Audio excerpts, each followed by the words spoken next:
लेकिन वो आत्मा दोबारा अटैक किया और मेरे को थप्पड़ मार दिया। अटैक किया और एक थप्पड़ फिर से मार दिया उसने। मैंने 19-20 साल की उम्र में जाना कि प्रभु मेरे को अलग निकालना चाहता है। आपने खाया तो वो आपको ही लगेगा। तो ऐसा कोई नहीं है कि विरासत में आपको मसीहत मिल गई है या मसीह का नाम मिल गया तो आपका उससे उद्धार हो सकता है। बिल्कुल सही। ये थोड़ा अजीब नहीं लगता?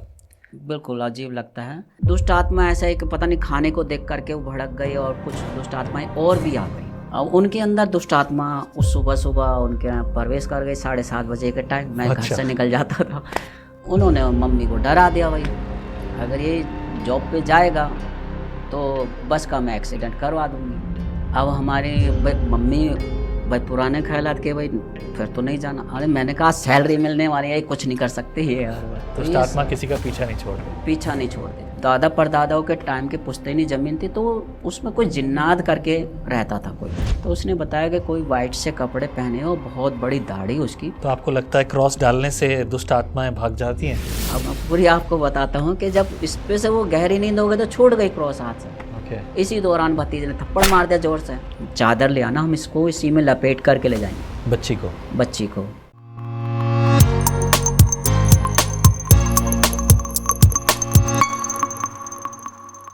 प्रेज़ द लॉर्ड, जय मसीह की। स्वागत है आपका एक और बार विजनरी रेडियो टीवी के इस खास प्रोग्राम जिसका नाम है let's talk today. Let's talk today में आप बहुत सारी बातों को सुनते हैं। आज एक और गवाही है दिल्ली से, एक ऐसी गवाही जिसके बारे में सुनकर मेरे लिए भी बड़े आनंद और गर्व की बात है कि हम सच्चे जीवित परमेश्वर पर विश्वास करते हैं। आप जिस पर विश्वास करते हो आज आप उसकी कहानी सुनिए। Praise the Lord pastor Jitendra, आपके बारे में जानकर बहुत अच्छा लगा। मैं पिछले लगभग 2-3 सालों से जानता हूँ आपको। आपकी गवाही आज ये है कि आप दिल्ली से जयपुर आकर अपनी गवाही शेयर करने के लिए यहाँ पर हैं। आप अपने परिवार के बारे में बताइए, क्योंकि आपका नाम जितेंद्र जोयल है। थोड़ा सा लोगों को समझ में नहीं आ रहा, मैं इसलिए मैंने भी पूछा था आपसे व्हाट इज़ द रीज़न, ये कहानी क्या है जितेंद्र जोयल? एक्चुअली पुराने ख्यालात के जो मेरे माँ बाप थे या कह लीजिए कि दादा या दादी हमारे खेती बाड़ी करते थे उस समय में। तो मेरे दादा का नाम है लाजर। ओके जी। और मेरे फादर का नाम है जोयल। और मेरी मदर का नाम है एलिजाबेथ। अच्छा जी। और हम 6 भाई हैं। नहीं, उन्होंने लाजर और ये सब क्यों फिर आपका नाम जितेंद्र रखा? क्योंकि लोग आजकल नाम को लेकर बहुत परेशान है, इसलिए ये सवाल है। जी, क्योंकि मैं भी इस बारे में कभी उनसे सवाल नहीं किया और जब कभी किया भी तो जवाब नहीं मिला। लेकिन मैंने पूछ लिया आपसे। जी। तो उनका एक जवाब तो मुझे मिला था कि वे कुछ नौकरियों को लेकर के चक्कर था कि गवर्नमेंट की नौकरी नहीं मिलेगी या कुछ है, भाई अगर क्रिश्चियन नेम रखोगे तो शायद ये हो सकता है। ओके। क्योंकि इसमें हम 6 भाइयों में 4 जो नाम है वो बिल्कुल इंडियन हैं और जो 2 भाई हैं, 2 भाइयों का नाम वो बिल्कुल विदेशी नाम ही है, समझिए। जैसे एक भाई का नाम है राजेंद्र, एल्फ्रेड, फ्रेडरिक, रविंदर, फिर मेरा जितेंद्र, फिर छोटे भाई का शैलेंद्र। ओके। और सिस्टर का नाम बिल्कुल इंग्लिश ही है, सैलरी। क्या बात है। और मदर का नाम आपको बताइए एलिजाबेथ जी। बहुत अच्छा। पिताजी आपके जोयल एंड आपके दादाजी उनका नाम लाजर। वाह, that's a beautiful story. End of course यहाँ पर एक बहुत सारी कहानियाँ हैं। आपके विश्वास की कहानी क्या है? मेरे विश्वास की कहानी ये है कि मैंने बचपन से देखा है, कुछ ये कह लीजिए कि जवानों के थ्रू या कह लीजिए जिन्होंने हमें लीड किया उनके थ्रू मुझे परमेश्वर का वचन मिला, जिससे कि मैं सेवकाई में भी आगे आया। और मैंने 19-20 साल की उम्र में जाना कि प्रभु मुझसे कुछ करना चाहता है या मेरे को अलग निकालना चाहता है, क्योंकि कुछ बातें घटी तो ही हैं। कभी कभी जैसे भी मैं आगे आगे बढ़ता चला, जब भी मैंने प्रार्थना किया तो परमेश्वर ने सुना है। ऐसा नहीं है कि कभी कहते हैं कि हमने ये किया, वो चीज़ें नहीं है, परमेश्वर करता है। और किस उम्र में आपने यीशु को पहचाना, जाना आपने जीवन? एक्चुअली जैसे कहते हैं ना कि आपने मसीह को ग्रहण किया है या जो भी कुछ है, नहीं, ऐसा कुछ नहीं है। और इस बात को भी मैंने जाना कि जब तक आप परमेश्वर को खुद अपना जीवन समर्पित नहीं करेंगे तो जो जैसा कह लीजिए कि आपने खाया तो वो आपको ही लगेगा। तो ऐसा कोई नहीं है कि विरासत में आपको मसीहत मिल गई है या मसीह का नाम मिल गया तो आपका उससे उद्धार हो सकता है। बिल्कुल सही। 19 साल की उम्र में भी हमने अपना जीवन जो है परमेश्वर को समर्पित किया। कुछ जो समझ के द्वारा हमें मिला, जैसे मीटिंग्स होती है कि अपने आप को परमेश्वर के सपूत कर दो, मतलब उसके हाथों में सौंप दो। तो मीटिंग्स वगैरह में हमने समर्पण लिया कि मैं परमेश्वर को अपना जीवन देता हूँ। एट द एज ऑफ 19, 19 साल की उम्र में। यस। इससे पहले आपके परिवार का और आपका आत्मिक जीवन कैसा था? आत्मिक जीवन ऐसा था कि भाई जो जैसा चल रहा है वैसे चलता रहे, रोज़ कमाना है, खाना है।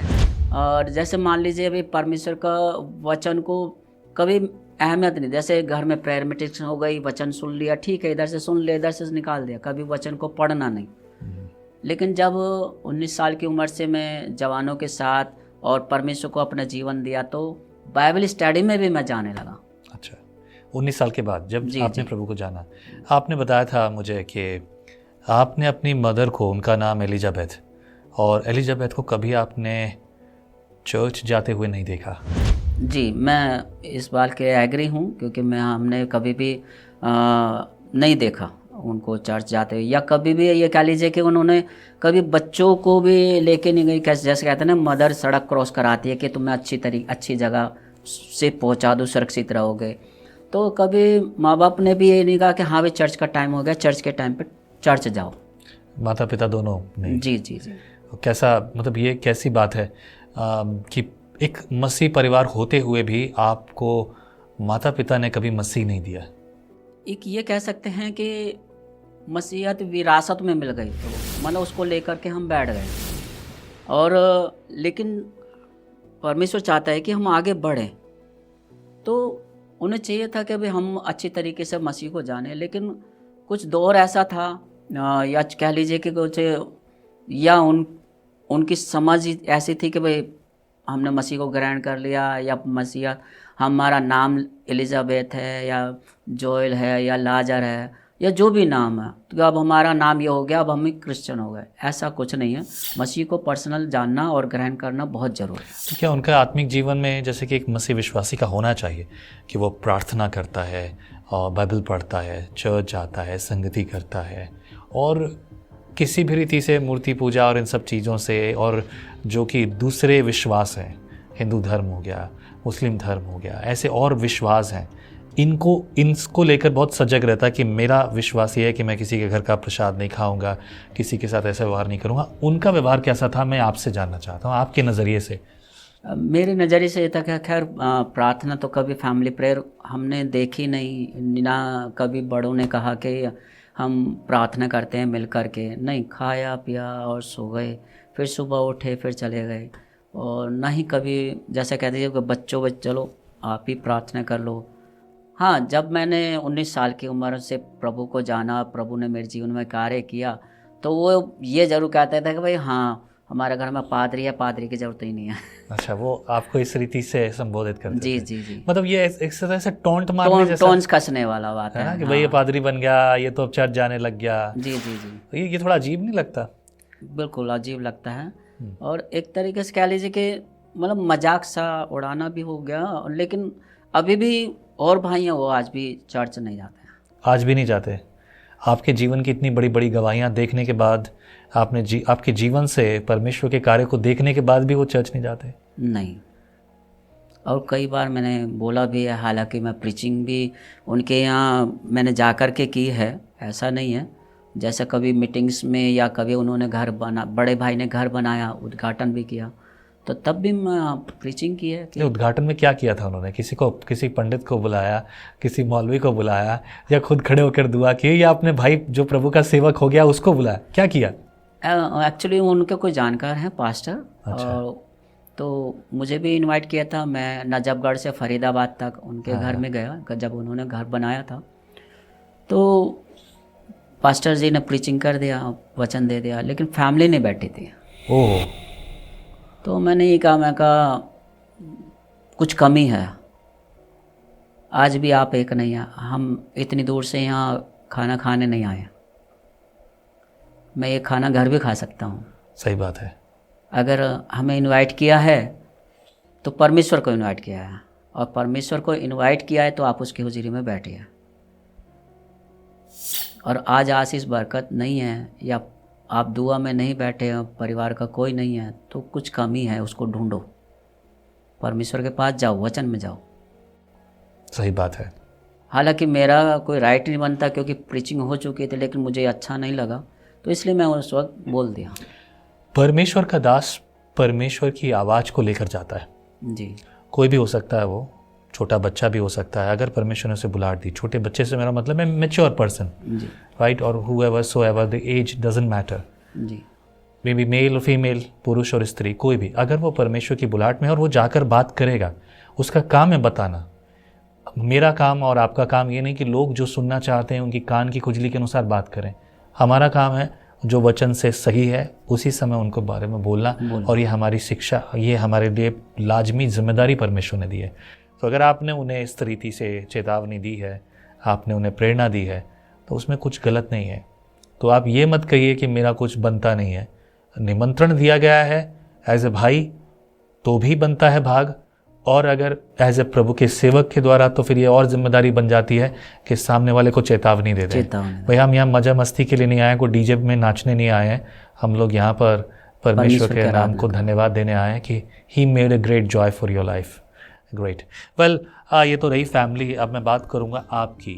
19 साल की उम्र में आपने यीशु मसीह को अपने जीवन में पहचाना। किस रीति से आपके विश्वास के साथ ये शुरुआत होती है, मैं ये जानना चाहता हूँ।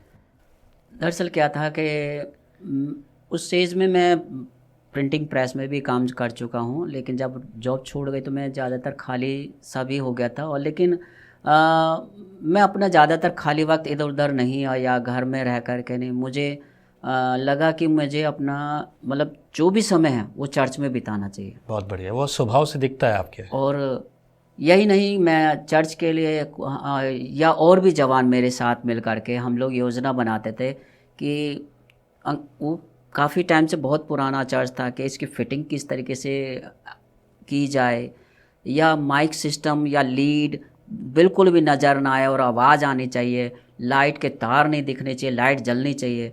तो हम इस तरीके से कार्य में आगे बढ़ते चले गए और करते रहे। और कलीसिया के लिए क्या करना चाहिए वो हम सब जवान बैठ कर के, बहुत और भी जवान थे, तो हम सब मिलकर के योजना बनाते रहते थे। इस तरीके से परमेश्वर ने धीरे धीरे उठाते चले गया। आप उस समय प्रिंटिंग प्रेस में काम करते थे एट द एज ऑफ 19। जी जी, 19 साल की उम्र में। लेकिन चर्च में आपने उस समय काम किया एज ए इलेक्ट्रिशियन भी। जी, आज आप इलेक्ट्रिशियन का काम करते हैं, बिजली का फिटिंग वगैरह का काम करते हैं।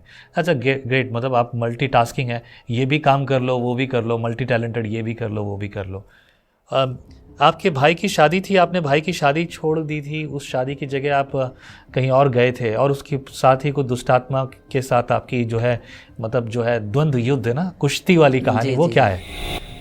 एक्चुअली दुष्टात्माओं का वर्णन ये है कि उस समय काफ़ी समय हो गया था, तो मैं कंपनी के काम से मुझे पूना का टूर के लिए चुना गया कि एज ए लीडर, और 4 वर्कर भी दिए गए थे कि इनको साथ में ले जा कर के पूना में काम करना है। तो मैं कहा ठीक है, मैं ज़रूर जाऊँगा। लेकिन उसी दौरान शादी का कार्ड भी छपने थे, तो मैं अपनी कंपनी में छपवाने के लिए दे दिया, और मैनेजर ने बोला कि भाई तेरे तो भाई की शादी है, तो पूना क्या जा सकता। तो इसी दौरान काफ़ी लंबी कहानी है, लेकिन मैं शॉर्टकट में ये बताऊंगा कि शादी में मैं नहीं था, तो मैंने सिर्फ मैनेजर को ये बोला कि मैं रहूँगा तो भी शादी होगी, नहीं रहूँगा तो भी शादी होगी। लेकिन इसी दौरान जब मैं शादी में नहीं था, तो परिवार के लोगों ने बताया कि जब तू यहाँ पर नहीं था, वो जुलाई का महीना था, जुलाई के महीने में शादी हुई थी, तो कोई दुष्ट आत्मा ऐसा है कि पता नहीं खाने को देख करके वो भड़क गई, और कुछ दुष्ट आत्माएं और भी आ गई। तो इस तरीके से पूरा परिवार परेशान था। और जब मैं पूना से आया तो उन्होंने सारी ये स्टोरी मुझे इस तरीके से बताई गई थी। आपका सामना कब हुआ? मेरा सामना जब हुआ जुलाई के बाद, मुझे तारीख आज भी याद है, अगस्त महीने में 10 तारीख का रक्षाबंधन होता था, और 7 तारीख को मुझे सैलरी मिलने वाली थी, और मैं बड़ा खुश था, तैयार होकर के जॉब पे जाने वाला था। और मेरे से जो बड़े भाई के मैरिज हो चुकी थी, उसका नाम रविंदर था, एज अ वाइफ का नाम भी मरियम। और उनके अंदर दुष्ट आत्मा उस सुबह उनके यहाँ प्रवेश कर गई 7:30 बजे के टाइम। मैं घर से निकल जाता था। ओके। तो उन्होंने मम्मी को डरा दिया भाई, अगर ये जॉब पे जाएगा तो बस का मैं एक्सीडेंट करवा दूँगा। अच्छा।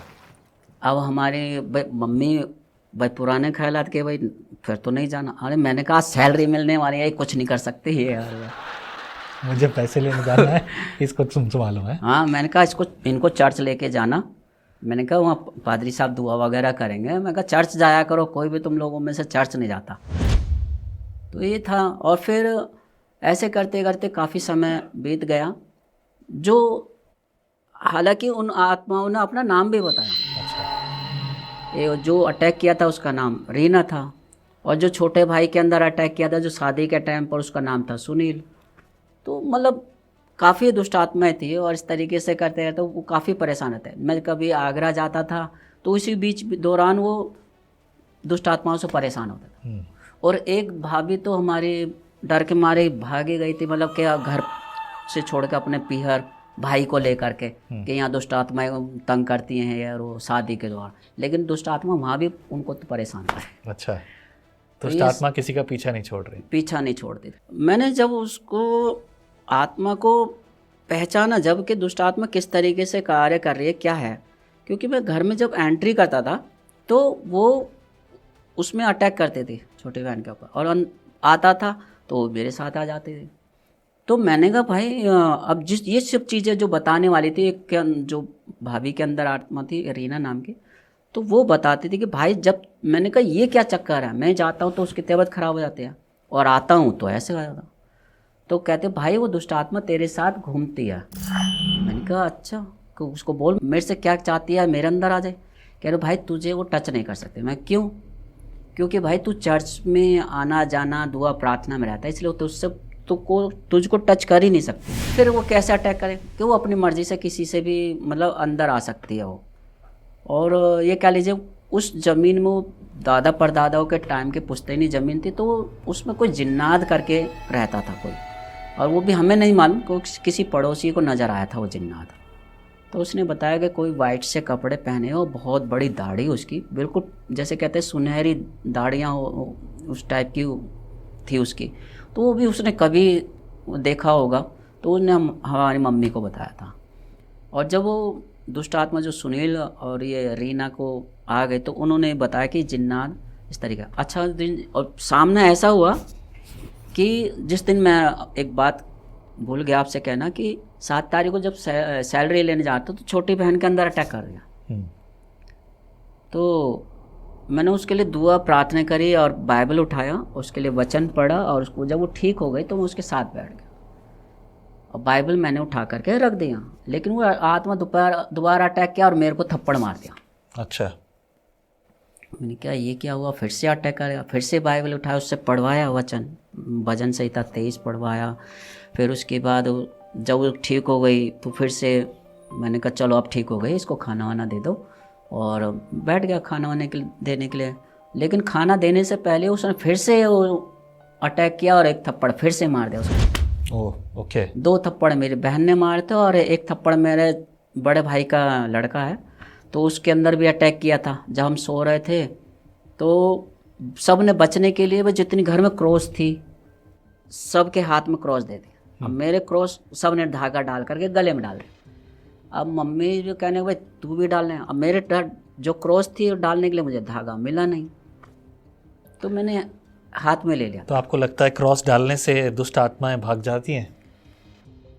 नहीं, मैंने आज भी वैसे कोई क्रॉस या धागा मैं आज भी नहीं डालता। नहीं उस समय ये कह लीजिए कि जैसा बड़े बोलते थे या अगुवाई करते थे तो उस हिसाब से समझ लीजिए बड़ों का भाई कहना भी मानना जरूरी है। तो उस और देखा जाए तो क्रॉस एक चिन्ह है, परमेश्वर ने उस पर अपना लहू बहाया है, और जिस चिन्ह के रूप में, हालांकि शैतान उससे क्रॉस के निशान से डरता है, आत्मा भी डरती है, ऐसा नहीं है, कार्य करती है, लेकिन विश्वास होना बहुत जरूरी है। तो ये जो है क्रॉस, क्या हम प्रार्थना करने से दुष्ट आत्मा को निकाल सकते हैं या फिर क्रॉस दिखा के? मतलब क्योंकि आज आपने कहा कि आज आप नहीं पहनते, पर तब आपके लिए मायने रखता था। तब ये कह लीजिए कि बड़े बुजुर्ग थे, लेकिन मैंने डाली नहीं थी गले में। और उसको लेकर के मैं 2-2:30 बजे ज़बरदस्ती मुझे उन बच्चों के बीच में सुला दिया, और ऐसे करके जब थक गया तो इस हाथ में ले ली। अब मैं पूरी आपको बताता हूँ कि जब इस पे से वो गहरी नींद हो गई तो छूट गई क्रॉस हाथ से। ओके। इसी दौरान भतीजे ने थप्पड़ मार दिया जोर से, क्योंकि उसके अंदर उसी समय वो जिन्नात उसमें अटैक कर गया। अब मैं भी डर गया। तो आपके परिवार के बहुत सारे लोग दुष्ट आत्मा से घिरे हुए, बिल्कुल। और उनके साथ लड़ने वाले आप अकेले? हाँ, ये कह लीजिए हम बचे हुए थे सिर्फ 3-4 व्यक्ति। अब हमारे पापा, मेरी मम्मी और एक मैं और एक मेरा भाई एल्फ्रेड, हम ये 4 जने बचे हुए थे, नहीं तो सब पर अटैक दुष्ट आत्मा ने किया था। आज आपके परिवार का कैसा है? आपके अलावा कितने लोग हैं मसीह में, विश्वास में, जो इतने सारे चीज़ों को और भी बहुत सी बातें जो हैं उनको देखने के बाद भी उनका जीवन क्या मसीह में है? ये अगर जनरेशन चेंज हो, वैसे जो हमारे भाई हैं उनमें से एक मेरे से जो बड़ा भाई है वो एक्सपायर हो गया, और वो भी खैर कार्य तो कितना ही किया उसने चर्च के लिए, लेकिन मसीहत में नहीं था। मेरे से छोटा भाई है वो भी चर्च नहीं जाता है, और जो मतलब कोई भी नहीं है? कोई भी नहीं जाता है। ओके, तो कोई भी नहीं है इन सब चीज़ों में। यदि मैं पूछूं आपके बारे में, तो आपके व्यक्तिगत जीवन में किस तरह से परमेश्वर ने कार्य किया, एंड वो सब बातें, आपके जुड़वा बच्चे भी हैं, and how do you manage, मतलब किस तरीके से आपके जीवन की शुरुआत होती है? That's what I want to ask. शुरुआत ये होती है कि जैसे जवानों के बीच में हम लोग, मैं अपने अगर कहो तो मेरी सीढ़ी वहाँ से शुरू होती है कि हम लोग थोड़ा सा 200 मीटर से पानी भरते थे, घर में पानी नहीं आता था, नल नहीं था, तो टीम जा रही थी प्रचार के लिए। तो ऐसे एक भाई ने बोल दिया कि रेजी चलो प्रचार करने चल रहे हैं। तो मैंने क्या किया, फटाफट बाल्टी भरकर घर पे रखाया, और जैसा भीगा हुआ था चप्पल में, मैं ऐसे ही उठ के चल दिया। अच्छा। ये नहीं कि हाँ भाई। तो उस समय से मैं वहाँ से स्टार्ट हुआ, और परमेश्वर ने उस समय से कार्य किया, और मैं हमेशा उत्तेजित रहता था कि कोई भी कार्य मुझे मसीह के लिए दिया जाए या करवाया जाए, मैं तैयार। और शादी के बाद मैंने और बहुत ज़्यादा परमेश्वर का कार्य अपने जीवन में देखा। आपकी पत्नी क्या वो विश्वासी हैं या अविश्वासी से, या परिवार जैसा था वैसे ही किसी लड़की से शादी हो गई? जी, इसके लिए मैं कहूँगा कि मैंने खुदा से दुआ की थी, प्रार्थना की थी कि प्रभु मुझे ऐसा जीवन साथी दे जैसा मैं हूँ, कि अगर मान लीजिए अगर गुस्सा भी है जैसे सुबह, तो शाम तक वो चीज़ नहीं रहनी चाहिए।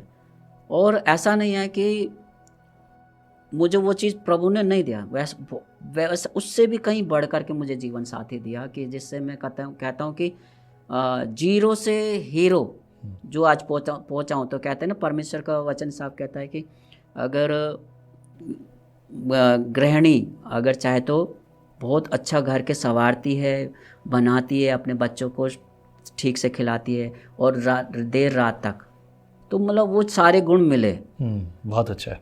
वेल, उसके बाद परमेश्वर ने आपको जुड़वा बच्चे दिए, एंड आपकी बेटी लगभग डॉक्टर ने जवाब दे दिया था कि वो नहीं बचेगी। क्या हुआ था उस दिन?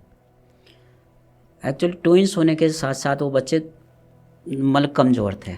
ओके। कमज़ोर होने के नाते अब हमें तो कुछ एक्सपीरियंस था ही नहीं जाए कि भाई किस तरीके से बच्चों को पालन पोषण करना है, या बीमार जैसी हुई तो हम उसको डॉक्टर के यहाँ सफदरजंग में रेफ़र कर दिया, जो लोकल डॉक्टर होते हैं, कि वो आप उसको वहाँ ले।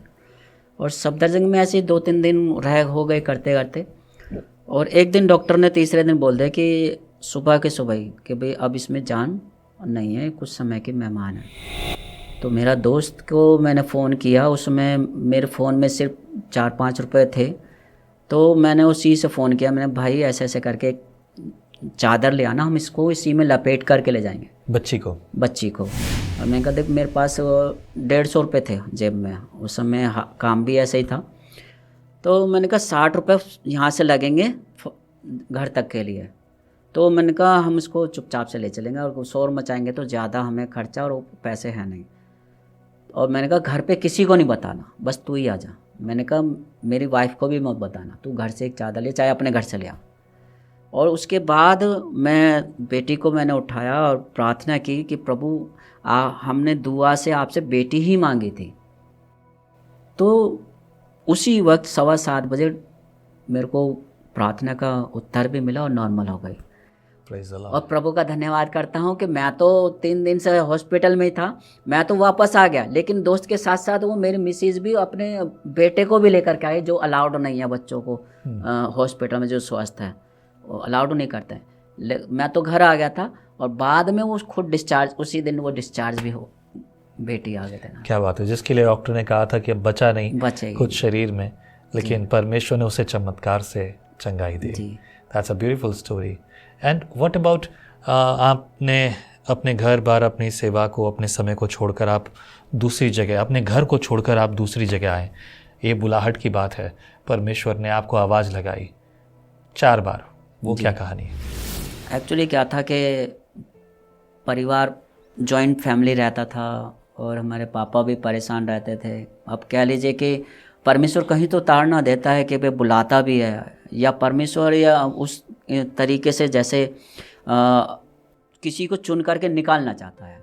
अब मैं उस समय भी इस बात को नहीं जान पाया, और जब हमारा वो घर सेल होने वाला था, और ये भी खुदा की कह लीजिए कि अनुग्रह है कि जिस घर में हमारा जन्म हुआ उस घर को 20 साल बाद वो हमारे पापा ने दोबारा खरीदा, जिससे हम निकले थे। अच्छा, वाह, ओके। तो वहाँ पर मुझे 3 दिन तक रेगुलर आवाज़ आई, जिसमें पहली आवाज़ में जैसी आवाज़ आई तो मैं समझा भाई पापा की आवाज़ में ही वो आवाज़ आई, और मैं उतर करके नीचे चला गया। वो बात मैंने किसी से शेयर नहीं करी। दरवाज़ा बजाया, खटखटाया, मम्मी भी उठी, पापा को भी जगाया कि तुमने इसको बुलाया। उन्होंने कहा नहीं, मैंने नहीं बुलाया। मम्मा वापस जा करके सो गया। दूसरे दिन फिर आवाज़ आई तो मैं बालकनी से झाँक करके आवाज़ देने लगा। 2-3 बार आवाज़ दी, किसी ने नहीं सुना। फिर कोई रिप्लाई नहीं मिला तो फिर जा करके सो गया। तीसरे दिन फिर आवाज़ आई। मतलब उससे पहले मैंने वो 2 आवाज़ के बाद क्या करा, मैं सुबह सुबह सबके साथ शेयर कर दी कि भाई ऐसे से बात है, और 2 दिन से आवाज़ आ रही है और कोई तुम लोग कहते हो आवाज़ हमने नहीं बुलाया। तो अब मम्मी हमारे पुराने ख्यालात की वही वाली बात है, उन्होंने कहा कि मेरे मिसेज को डरा दिया। अब जब भाई ज़्यादातर औरतें घबरा जाती हैं ऐसी बातों को सुन करके, भाई इसको जाने मत दिया कर कि कहीं ये उठ करके कोई दुष्ट आत्मा से गिरा ना दे, क्योंकि ये बात पहले हो चुकी है दुष्ट आत्माओं का। फिर तीसरी जैसे ही आवाज़ आई तो मैंने मिसेज को बोला, मैंने कहा पापा बुला रहे हैं भाई, आवाज़ आ रही है। उन्होंने कहा कि अगर डैडी हैं तो वो दरवाज़ा बजा देंगे दोबारा। तो ये 3 बुलाहट थी। फिर उसके बाद कोई आवाज़ नहीं आई, और उसके बाद 1 महीने बाद ही वो मकान बिक गया। अच्छा। फिर उसके बाद भी हम उस बात को नहीं समझे। जब वो बिक गया तो अब मैं अपने पापा के साथ शिफ्ट हो गया कहीं नई जगह पे। और वहाँ पे काम नहीं जमा तो फिर मैं कहीं और चला गया 2 महीने बाद। और वहाँ पर भी मैं अब कह लीजिए कि जबकि परमेश्वर के पास गए तो अपनी समझ का सहारा है, लेकिन हम अपनी समझ से चल रहे थे।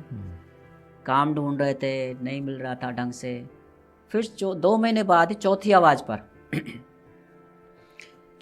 ये आई कि पूरा वचन सुनाई दिया, और आवाज़ भी आई कि जब मैं इब्राहिम, इसाक और याकूब का आशीष देख सकता हूँ तो तुझे भी दूंगा। क्या बात है। अगर आपकी मदर, जिनका नाम एलिजाबेथ था, और उन्होंने परमेश्वर के वचन को पढ़ा होता, जाना होता, तो बजाय डरने के, घबराने के और दूसरों को और डराने के, वो आपको बैठ के सिखाती बेटा ये परमेश्वर की आवाज़ भी हो सकती थी। जी जी जी। क्या लगता है आपको?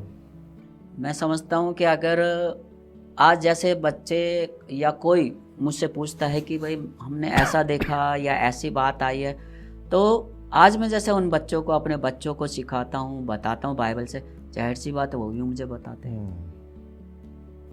बढ़िया, बहुत बेहतरीन। और आज आप जहाँ हैं वहाँ पर आप परमेश्वर की सेवा करते हैं। जी। बहुत से लोगों ने आपको अपनी जगह बिना किराए के दी। जी, बिल्कुल। यू आर वेल नोन, क्योंकि कई सारे लोग आप पर भरोसा करते हैं, रिश्ते अच्छे हैं, और आपकी सेवा को और आपकी तकलीफ़ को। फाइनेंशियली आप बहुत ज़्यादा वीक हैं, एज आई नो, बहुत स्ट्रगल करते हैं, बहुत मेहनत करते हैं, और खुद की रोटी खुद कमाते, खुद काम करते हैं। कोई किसी पर निर्भर नहीं है। आप बिजली का काम करके अपनी सेवकाई करते हैं। बहुत बेहतरीन, खुदा बहुत बरकत दे। शुक्रिया हमारे बीच में आने के लिए, इन सारी बातों को शेयर करने के लिए।